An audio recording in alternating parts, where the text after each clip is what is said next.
ভগবানের জগন্নাথ প্রভুর একটি লীলা আজ শোনাই। পুরীতে জগন্নাথ দেবের মন্দিরে আমরা সবাই জানি সকালবেলার প্রথম ভোগটি দেওয়া হয় খিচুড়ি ভোগ। রাজস্থানে এক ঘরে কর্মাবাই নামে এক ভক্তিমতী কন্যা জন্মগ্রহণ করেছিল। পিতা জীবনরাম ছিলেন খুব দরিদ্র কিন্তু খুব ভক্ত। তিনি ভগবানকে ভোগ না দিয়ে অন্ন জলও গ্রহণ করতেন না। কন্যা একটু ছোট থেকেই এই দেখে দেখেই সে বড় হয়েছে। তো একটু যখন বড় হয়েছে তখন একবার এক কার্তিক মাসে কন্যাটির পিতামাতা পুষ্করে যায় এবং কন্যাটিকে ঘরে রেখে বলে যায় যে তুমি প্রতিদিন গোপালকে ভোগ দেবে। তো একদিন কর্মাবাই ঠিক জানে না তো ভোগ কীভাবে রান্না করতে হয়। সে জানে বাবা রান্না করে এই চাল ডাল দিয়ে, কিন্তু কি দেয় না দেয় অত তো জানে না। তো সে রান্নাঘরের কৌটো খুলে খুলে খিচুড়ি রান্নার যে করছে তার মধ্যে ঘি দেয়, আর একটা কৌটো খুলে দেখে আখের গুড় আছে, সে সেটিও দেয়। কর্মাবাই জানে যে বাবা প্রতিদিন গোপালকে ভোগ দেয়, গোপাল সেই ভোগ গ্রহণ করে, তারপর সেই প্রসাদ তারা পায়। তো কর্মাবাই সেই খিচুড়ি রান্না করে গোপালকে দিয়েছে। মাঝে মাঝে এসে দেখে যাচ্ছে যে না, গোপাল তো খায়নি। তো এইভাবে সারা দিন কেটে যায়, বিকেল হয়ে যায়।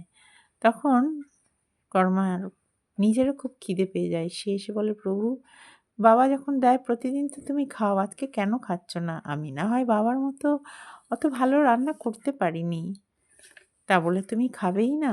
হে প্রভু, নাকি আমার কোনো অপরাধ হয়েছে? আমিও তো সারাদিন খাইনি, ক্ষুধার্ত। ভগবান মূর্তির ভিতর থেকে বলেন, তুমি ভোগ দিয়েছ কিন্তু পর্দাটা তো টেনে দাওনি। কর্মা জানায়, হে প্রভু, এর জন্য তুমি সারাদিন নিজেও না খেয়ে রইলে, আমাকেও না খাইয়ে রাখলে? এই কথা তো তুমি আগেই বলতে পারতে। এরপর কর্মা পর্দাটি টেনে দেয়। টেনে দিতেই গোপাল সেই ভোগ গ্রহণ করে এবং কর্মার জন্য কিছুটা রেখে দেয়। এরপর কর্মার পিতামাতা ফিরে আসে। পিতা ভোগ রান্না করতে গিয়ে দেখে ঘি এবং গুড়ের কৌটো পুরো ফাঁকা। কন্যাকে জিজ্ঞাসা করে জানতে পারে প্রতিদিন খিচুড়ির ভিতর কর্মা ঘি এবং আখের গুড় দিয়ে সে ভোগ রান্না করেছে। এরপর এইভাবে সাধন ভজনের মাধ্যমে তার চলছিল। ধীরে ধীরে সে বিবাহযোগ্য হয়, তার বিবাহ হয়ে যায় এবং বিবাহের কিছুদিনের মধ্যেই সে তার শ্বশুর এবং শাশুড়ি মাতা এবং স্বামীকেও হারায়। তখন সে ভাবে, আমি একা একা আর কী করব, তার থেকে পুরী ধামে চলে যাই, জগন্নাথ প্রভুর ধামে। তার যেটুকু টাকা পয়সা ছিল সেই নিয়ে সে গোপালকে নিয়ে চলে আসে পুরী ধামে। সেখানে তার সামান্য টাকা পয়সা দিয়ে একটা ছোট্ট কুটিরের সে ব্যবস্থা করে। সেখানেই সে গোপালকে নিয়ে থাকে। প্রতিদিন সকালে সে গোপালকে খিচুড়ি ভোগ দেয়। একদিন হঠাৎ দেখে এক ছোট্ট বালক, অপরূপ সুন্দর দেখতে এক ব্রাহ্মণ বালক এসে উপস্থিত হয়েছে। সে ডাক দেয়, ও মা, কেউ আছো ভেতরে? কর্মা খুলেই দেখে এক অপূর্ব সুন্দর দেখতে ব্রাহ্মণ বালক। কর্মাকে দেখেই সে বালক বলে, ও মা, আমায় কিছু খেতে দেবে, আমি খুব ক্ষুধার্ত। কর্মা জানায়, হ্যাঁ হ্যাঁ, আমার গোপালকে তো আমি ভোগ দেবো, এসো, তোমাকেও দেব। এরপর কর্মা তার গোপালকেও ভোগ দেয়, ওই বালককেও দেয়। সে বালকটি খেয়ে বলে, মা, এত ভালো খেতে হয়েছে, আমি যদি প্রতিদিন তোমার কাছে আসি, আমাকে প্রতিদিন তুমি খাওয়াবে? কর্মা জানায়, বেশ, আমি তো গোপালকে রোজ দিই, তুমি এসো। এইভাবে প্রতিদিন চলতে থাকে।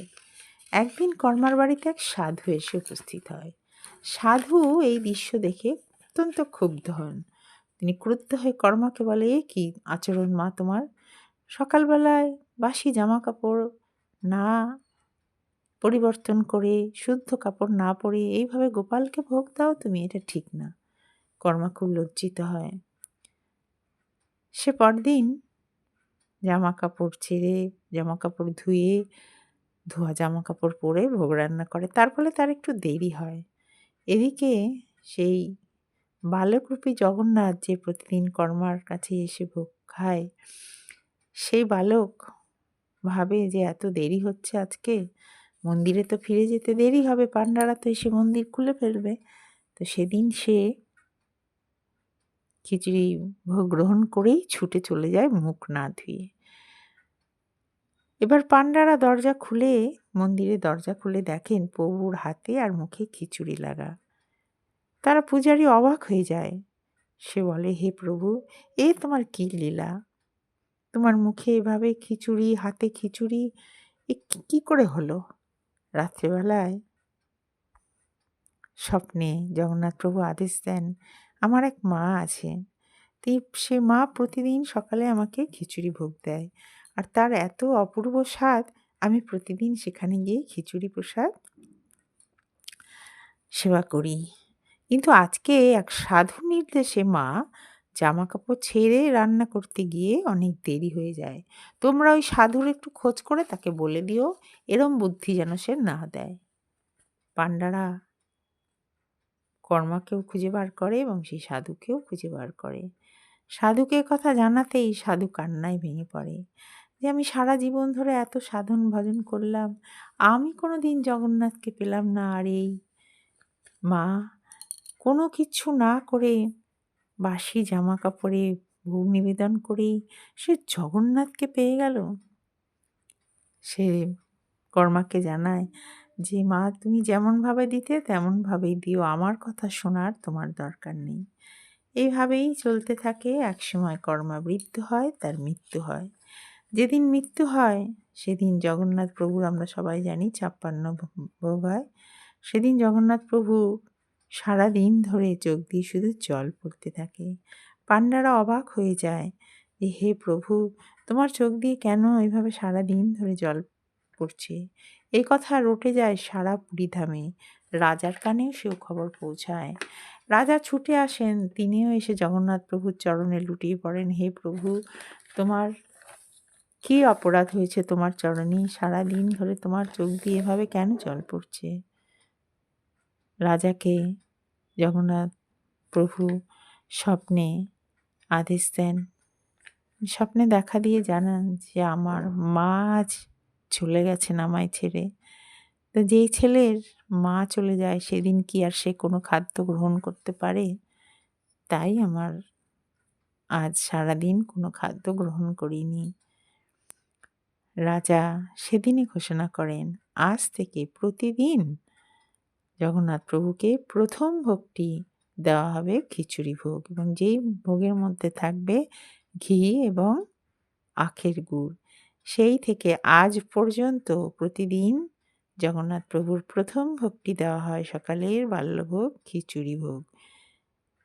তো সেই কর্মাবায়ের কাহিনী আমরা শুনলাম যে শরীরে উপস্থিত না থেকেও আমাদের সকলের মধ্যে, আমাদের সকলের মনের মধ্যে সে কিভাবে রয়ে গেল।